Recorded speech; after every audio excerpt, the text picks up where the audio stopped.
Après plusieurs jours de délation autour du couple Ngalais au sujet de l'affaire Dame Ongolo contre la Socature, une nouvelle page vient d'être tournée. C'était le 12 janvier 2023 au thème d'une concertation entre les différentes parties. Une rencontre à laquelle on prépare la famille de la concernée et son conseiller en assurance d'une part, et d'autre part, Dame Ngalé Bébé, directeur général de la Socature, assisté par son conseiller en assurance et le conseil juridique de la Socature. Il s'agissait tout simplement de dire à l'opinion publique la vérité sur ce qui s'est réellement passé au cours de cet accident, les actions entreprises par Dame Ngalé Bébé et la Socature pour les soins de santé de Dame Ongolo et enfin, le plus important d'ailleurs, de trouver le juste milieu ensemble pour que la victime retrouve la santé. Nous vous proposons de suivre la mise au point de Mme Ngalé Bébé, suivie la réaction de la famille de Dame Ongolo. Pleurer avec Mme Ongolo, ce que je n'aurais même pas dû faire parce que je l'affaiblissais. J'ai alerté tout le Cameroun de ce qui se passait. Je n'avais jamais vu ça. Puis j'ai vu les médecins de l'hôpital. Ils ne m'inspiraient pas confiance. J'ai appelé le directeur de l'hôpital régional de Déa. Je lui ai expliqué ce qui se passait. Je lui ai demandé où on pouvait amener Mme Ongolo, parce que dans tout ça, je ne sais pas que les autres sont touchés. Je suis concentrée sur Mme Ongolo. Il me dit non, ici à Déa, on ne peut rien. On vous propose de la référer soit à l'hôpital général à Douala, soit à l'hôpital à Pétini. À l'hôpital général à Douala, je n'avais pas de contact. J'appelle le professeur Essomba, qui est le directeur de l'hôpital à Pétini. Je lui explique ce que j'étais en train de vivre. Le professeur Essomba me dit, après tout ce que vous m'expliquez là, il faudrait qu'on fasse une opération dans les 12 heures. Si nous voulons que Mme Ongolo ait les chances de survie. Je fais donc comment? Est-ce que je voudrais rappeler qu'on était le 14 août, et le 14 août c'était un dimanche. Je fais quoi de professeur? Envoyez-la à la Pétini. L'hôpital Adouchen avait une ambulance avec une infirmière qu'il voulait nous mettre à disposition. Mais j'étais convaincue que l'état de santé de Mme Ongolo nécessitait la présence d'un médecin. J'ai appelé l'hôpital régional de Déa, j'ai demandé une ambulance médicalisée avec un médecin.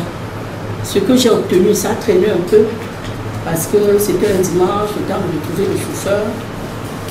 Et Mme Ongolo est arrivée à Douala à mes frais, sans compter les frais que j'ai payés déjà à l'hôpital Adouchen de Déa. Mais à ce moment-là, quand vous êtes face à quelqu'un qui peut partir, vous ne comptez pas l'argent. Vous dépensez ce que vous avez.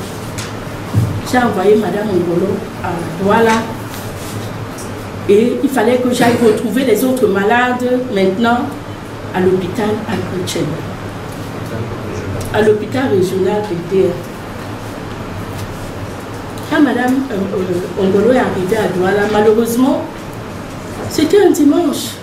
Et l'hôpital, la Pétini, n'a pas l'habitude de ce type d'opération. Il faut une prothèse pour Mme Ongolo. Et le fournisseur de prothèse n'est pas dans la ville. Nous appelons le directeur de l'hôpital général de Yaoundé, Dr Diendje, pour cette opération-là. Le professeur Essomba était exceptionnel. Il a mobilisé tout le personnel qu'il fallait pour faire l'opération de Mme Ongolo. On va traîner parce qu'on n'arrivait pas à mettre la main sur le fournisseur des plans. On a attendu le lendemain matin. Mais ce lendemain matin-là, c'était comme une éternité. Parce que nous étions tous suspendus. Est-ce que Mme Ongolo sera en vie? Il faut qu'elle vive. Elle ne peut pas. Elle est trop jeune pour partir. Elle ne peut pas. Elle ne peut pas. Au final, le professeur Essomba va retrouver le fournisseur qui va apporter les implants. On va opérer Mme Ongolo, une opération relativement longue, délicate.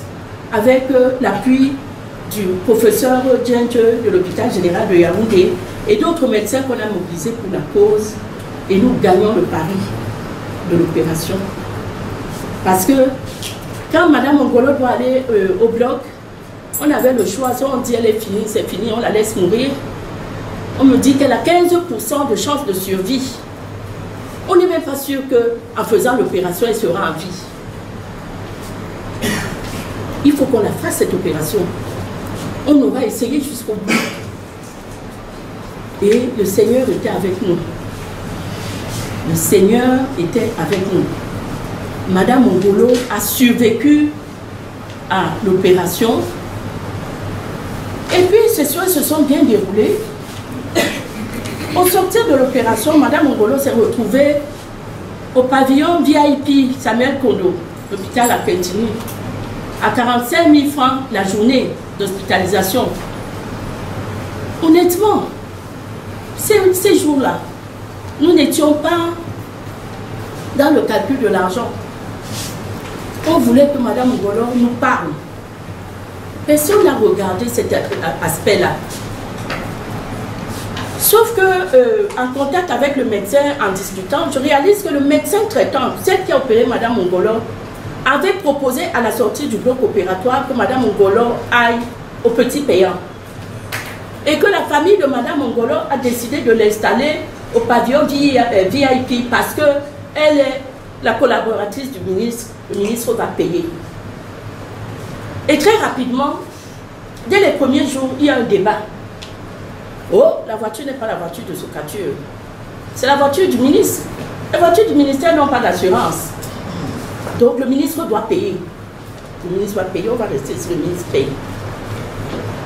Comment ces frictions entre la famille de Madame Ongolo, vous, l'assurance, ils vont jusqu'à aller manipuler l'assureur pour dire que, oh, ils ne sont même pas sûrs que la voiture dont on parle là, c'est la voiture de Sokatur, c'est la voiture du ministère, les voitures, je veux tricher. Madame Gall, elle veut tricher.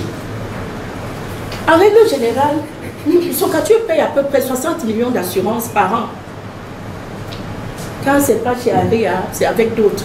Mais ce véhicule-là en particulier, lui, il était chez Aria. Et nos relations avec l'assureur Aria ont toujours été très bonnes.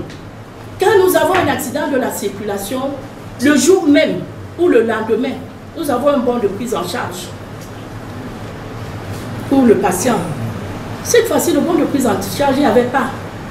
Sans qu'on comprenne pourquoi. Et puis, vous savez tous comment ça fonctionne à la Peltigny. Tous les matins ou tous les après-midi, on vous donne une voiture. Vous la payez. Vous ne payez pas, il n'y a pas de soins. Du 14 août au 8 septembre, quand nous avons eu le premier bon de prise en charge, c'est Sokatur qui a entièrement pris en charge les frais. Contrairement à ce qui a été dit.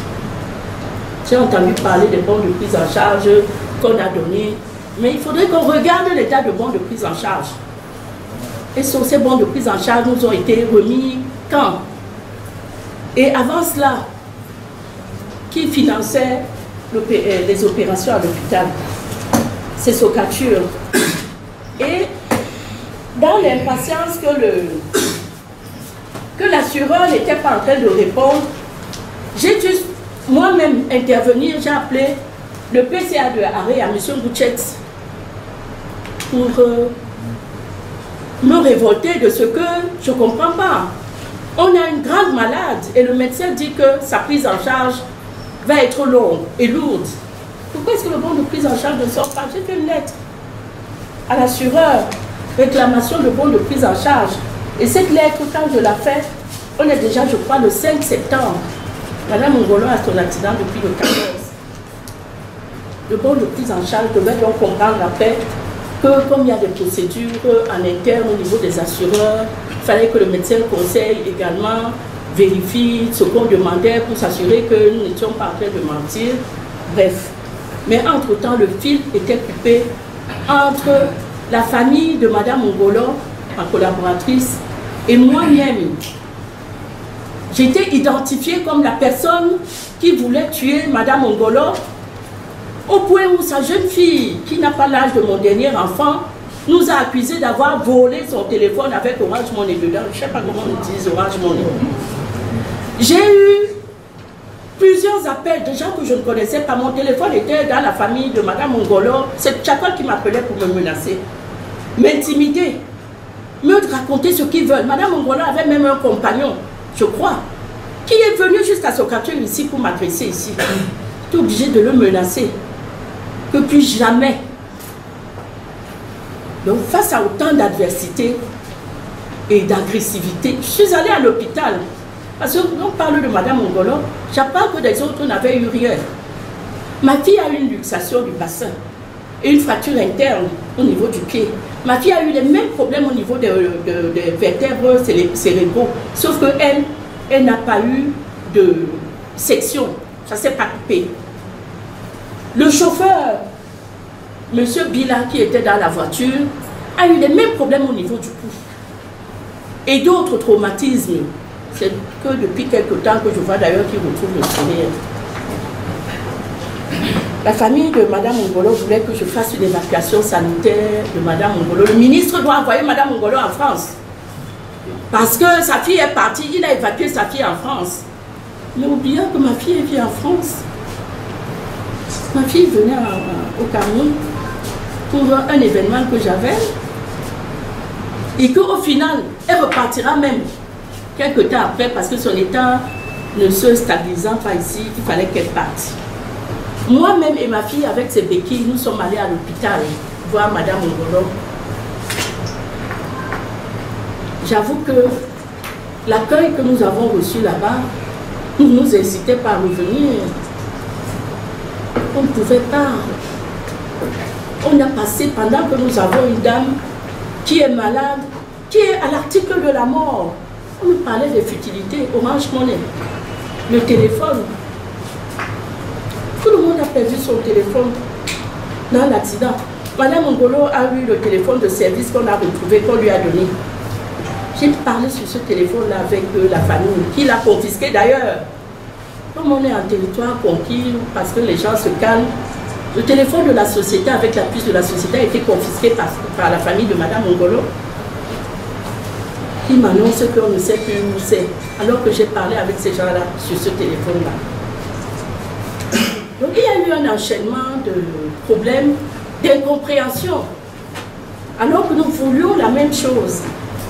Que Madame Ngolo marche. Qu'est-ce qu'elle a fait pour ne pas marcher à cet âge-là? Mais chacun le voyait sous son prisme. Au sortir de l'hôpital de Madame Ngolo, le médecin a demandé que Madame Ngolo sorte de l'hôpital parce que son état, le coup qu'il a amené à l'hôpital, l'opération avait réussi. Et que maintenant, elle n'avait plus de soins à prendre à l'hôpital. Il fallait qu'elle fasse une rééducation. Le dialogue tellement de la famille, elle a changé. Donc la volonté de la chirurgie pour accompagner Mme Ngolo reste et ne change pas. J'espère que nous allons pouvoir trouver une sortie. Et que vraiment que tout ça s'enfuit. Merci. On dit merci peut-être parce que on serait tombé sur une autre personne qui aurait peut-être refusé d'agir ou de réagir, qui aurait peut-être utilisé plus de force ou alors la force comme solution. Je crois que l'essentiel a été dit ce soir et je suis content du déplacement qui a été fait pour arriver à Sokatur parce que véritablement nous sommes à la Sokatur. Et ce que moi je peux dire, parce que j'ai écouté une dame que je ne connaissais pas, je l'ai citée dans le direct, on ne se connaissait pas, je l'ai citée uniquement pour préserver Marie-Jeanne, mais j'avais une dame qui parlait avec une certaine émotion. J'ose croire que l'émotion qu'on a ressentie était sincère, et pour le reste, si moi, Touile Angelo, de quelque manière que ce soit, sûrement je l'ai écorché, je lui demande pardon, vraiment, et qu'elle sache que la cible ce n'est pas elle. La cible n'a jamais été qui que ce soit. La cible, c'est simplement Marie-Jeanne qui doit retrouver sa santé.